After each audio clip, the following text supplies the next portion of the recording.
Hey, my friends, Pastor David here with this week's Midweek Minute. So we're a couple of weeks into our journey to Bethlehem this Advent season, and we're talking about the light of Christmas, the light that Christmas brings into your life and into my life and into the life of our church.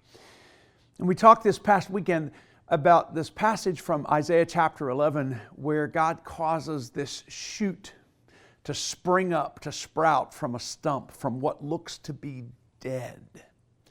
We talked about the way that God seems to find ways to show us beauty in barren places, in places where things just don't seem to be alive anymore. And God finds a way to show us beauty and show us that He's still working in those barren places in our lives. And we talked about the need to trust that and the call that God gives us to see the barren places in our lives, the hard places, differently. Try to get to see them the way that He sees them. Not as places of ending or finality, but as places where God is able to do something that He couldn't do in any other place than in that barren spot. The question is, are we going to trust that? Are we going to believe in this God that is able to take barren places and bring new growth from them? I'm not sure what exactly that means in your life, where the places of barrenness might be in your life right now, where maybe you feel like your life is kind of like a plate that has some cracks in it, and if you bump it the right way, it might fall apart.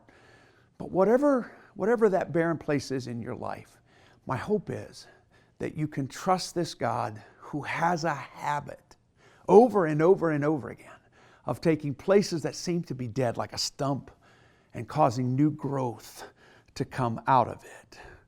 And the challenge that comes to you and to me multiple times a day is, are you going to trust me here? God says.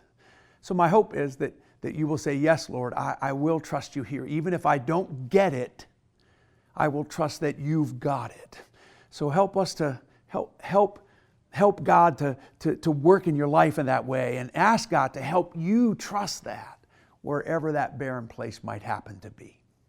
So our Advent series continues this coming weekend. It's the third Sunday of Advent, what's traditionally known as Gaudete Sunday, the Sunday of joy, where we light a pink candle on our Advent wreath. So I hope that maybe you can be with us at one of our online services or on site in one of our worship times. And remember, until then, keep looking up, and I'll see you later.